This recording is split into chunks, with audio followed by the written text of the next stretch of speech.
အားလုံးပဲမင်္ဂလာပါ။ဒါတို့သမီးတို့ကိုဆရာဒီနေ့တင်ဆက်ပေးမယ့်အကြောင်းအရာက Grade 12 Chemistry Chapter 1 Chemical Bonding and Intermolecular Forces ဆိုတဲ့အကြောင်းအရာကိုတင်ဆက်ပေးသွားမှာဖြစ်ပါတယ်။အဲ့တော့ Chapter 1ခေါင်းစဉ်က Chemical Bonding and Intermolecular Forces လို့ပြောတဲ့အတွက်ကြောင့် Chapter 1မှာဆိုတော့နှစ်ပိုင်းလေ့လာရမယ်။ပထမတစ်ပိုင်းက Chemical Bonding ဓာတ်စီးတွေအကြောင်းလေ့လာရမယ်။နောက်တစ်ခုက intermolecular forces လို့ခေါ်တဲ့ molecule တွေရဲ့ကြားမှာရှိတဲ့အားတွေအကြောင်းကိုလေ့လာရမှာဖြစ်တယ်။အဲ့တော့ဒီ chapter 1ကိုဆိုတော့မလေ့လာခင်ဒါတို့သမီးတို့ grade 10 chapter 3မှာသင်ခဲ့တဲ့ atoms တွေရဲ့ဟာလား structure တွေတော့ atom တွေကိုဘယ်လိုမျိုးတည်ဆောက်ထားလဲဆိုတဲ့အခြေခံချက်တွေကိုဒါတို့ပထမအဆုံးသိရှိနားလည်ဖို့လိုအပ်တယ်။ဒါကြောင့်ပထမအဆုံးဆရာဒီ chapter 1ကိုမပြောခင်G10 Chemistry Chapter 3မှာပြောခဲ့တဲ့ atoms နဲ့ပတ်သက်တဲ့အခြေခံချက်လေးတွေကိုဆရာပထမအဆုံးဒီနေ့ပြန်ပြောပြပါမယ်။အဲ့တော့ atoms ဆိုတာအခြေခံကြတဲ့အမုန်းဆိုတာဒါတို့သမီးတို့လည်းသိပါတယ်။ဆိုတော့ဒါတွေဗေဒမှာဟာလာ dressing တွေကို atoms နဲ့ဖွဲ့စည်းထားတယ်။တနည်းအားဖြင့်ဆိုပြောရရင် atoms ဆိုတာဟာလာအလုံးလုံးတင်ငင်လာတဲ့အမုန်းထမှန်ပိုင်းချလို့လည်းမရဘူးမျက်စိနဲ့လည်းမမြင်နိုင်ဘူးလို့ဒါဆိုတော့စာထဲမှာတော့ဒီလိုဖွင့်ဆိုထားတယ်ပေါ့ဆိုတော့တိုးတော်ဆိုတော့ယနေ့ခေတ်မှာ atoms ကိုထမှန်ပိုင်းချလို့ရရှိသွားပြီဒါတော့သမီးတို့လည်းသိရှိပါလိမ့်မယ်ဟုတ်ပြီဆိုတော့ဒါဆိုရင်အခုဆိုလို့လေ့လာမှာကဒီအသေးဆုံးအမုန်းလို့သတ်မှတ်ထားတဲ့ atoms ရဲ့ structure ကိုဆိုတော့စပြီးတော့လေ့လာရအောင်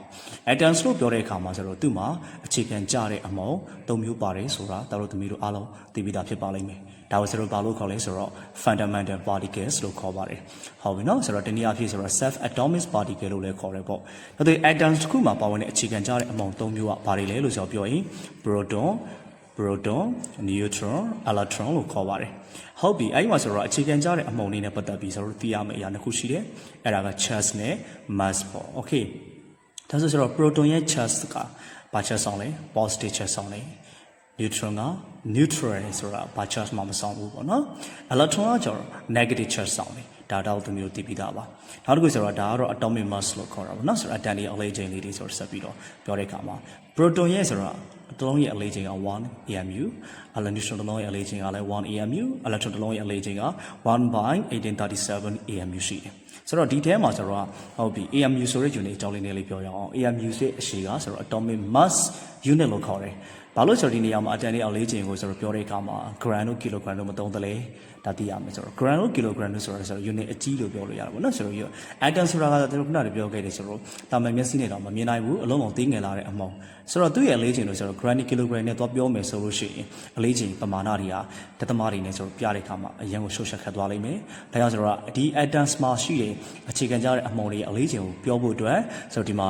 unit အနေနဲ့ AMU ဆိုတာဆိုတော့ဓာတုဗေဒမှာပြန်လည်ပြီးတော့ဖန်တီးထားတာဖြစ်တယ် AMU ရဲ့အရှိက atomic mass unit atom ရဲ့အလေးချိန် unit လို့ဆိုခေါ်တယ်ဟုတ်ပြီဒါဆိုတော့ atom ရဲ့ structure ကိုဆိုပြန်ကြည့်အောင် atom တစ်ခုရဲ့ structure ကိုဆိုပြောတဲ့အခါမှာအလဲကောင်မှာဆိုတော့တာတို့သမီးတို့လည်းသိတယ်ဘာရှိလဲ nucleus ရှိတယ်အဲ့တော့ nucleus ထဲမှာဆိုတော့ခုနပြောတဲ့အခြေခံကြတဲ့အမုန်း၃မျိုးတွေကဘယ်အမုန်းတွေနေရလဲဆိုတော့ proton နဲ့ neutron ဆိုတဲ့အမုန်းလေးနှစ်မုန်းနေတယ်အဲ့ဒီမှာ proton ကခုနပြောခဲ့တယ်ဆိုတော့ဘာချက်ဆောင်လဲ positive charge neutron က neutral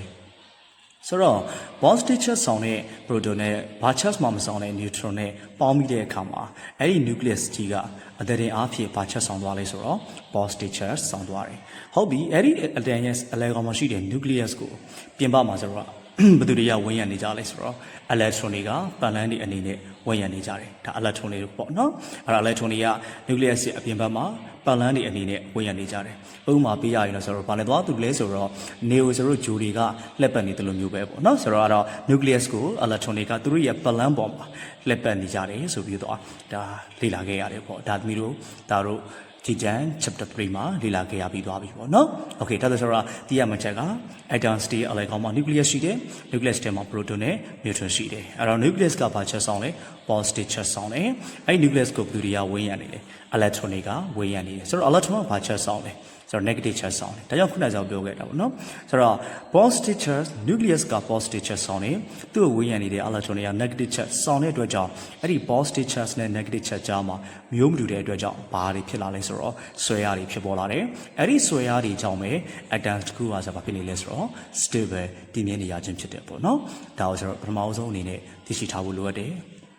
ဟုတ်ပြီ။ဒါဆိုတော့အခုဆက်ပြောမယ့်အကြောင်းအရာကဘာလဲဆိုတော့ဒီခုနကပြောခဲ့တဲ့ electron တွေဟာ nucleus ကိုပတ်လန်းနေအနေနဲ့ဝင်ရနေကြတယ်လို့ဆရာကခုနပြောခဲ့ကြတယ်ဒါဆိုရင် electron တွေဝင်ရနေကြတဲ့ electron နေထိုင်ကြတဲ့အဲ့ဒီပတ်လန်းနေနဲ့ပတ်သက်ပြီးဆရာတို့ဆက်ပြီးတော့လေ့လာရအောင်အဲ့တော့ electron တွေဝင်ရနေတဲ့တရားပြ electron တွေနေထိုင်နေကြတဲ့အဲ့ဒီပတ်လန်းတွေကိုဆရာတို့ဓာတုဗေဒမှာဘာလို့ခေါ်တယ်လဲဆိုတော့ shell လို့ခေါ်တယ် shell ဆိုတာပတ်လန်းကိုခေါ်တာအဲ့တော့အဲ့ဒီပတ်လန်းမှာဆိုတော့နှစ်မျိုးခွဲထားတယ် main shell နဲ့ sub shell ဆိုတော့နှစ်မျိုးခွဲထားတယ်ပေါ့နော်ကဲအဲ့တော့ main shell ဆိုတာဘာလဲ main shell ဆိုတော့မြန်မာလိုပြောရင်အဓိကပတ်လန်းပေါ့အဲ့တော့ဆိုတော့ဓာတုဗေဒမှာဆိုတော့ဟုတ်ပြီ electron တွေနေထိုင်တဲ့အဓိကပတ်လန်းဒီဘယ်နှခုရှိလဲဆိုတော့9ခုရှိတယ်ဒါလေးစသဖြင့်မှတ်ရမယ်အဓိကပတ်လန်း main shell ဘယ်နှခုရှိလဲ9ခုရှိတယ်အဲ့တော့ main shell တွေကိုဆိုတော့9ခုပြောရမယ်ဆိုရင်ဘာတွေလဲဆိုတော့ K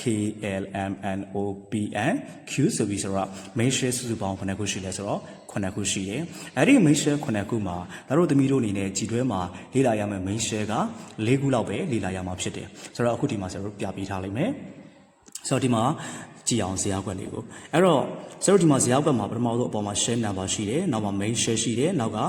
maximum number of electron ဆိုပြီးတော့မှအဲ့ဒီပတ်လန်းတွေကလက်ခံနိုင်တဲ့အများဆုံး electron ရေတွက်ဆိုရှိတယ်ပေါ့နော်ဒါတော့ဟုတ်ပြီဆိုတော့ဒီမှာ shell number လေးစကြည့်အောင် shell number ကိုဆိုတော့ပြီးတဲ့အခါမှာ1 2 3 4ပတ်လန်း number ပေါ့နော်ဆိုတော့ပထမဆုံးစပြီးတက်မှလိုက်တယ်1 2 3 4ပေါ့ဒါဟုတ်ပြီဆိုတော့ main shell ဆိုတော့အဓိကပတ်လန်းကိုဆိုတော့ပြောတဲ့အခါမှာခုနပြောခဲ့တယ်ဆိုတော့9ခုရှိတယ်9ခုရှိတယ်အဲ့ဒီ9ခုတွေရမှာဆိုတော့4ခုကိုပဲဆိုတော့လေ့လာမှာဆိုတော့ပထမဆုံး4ခုဖြစ်တဲ့ K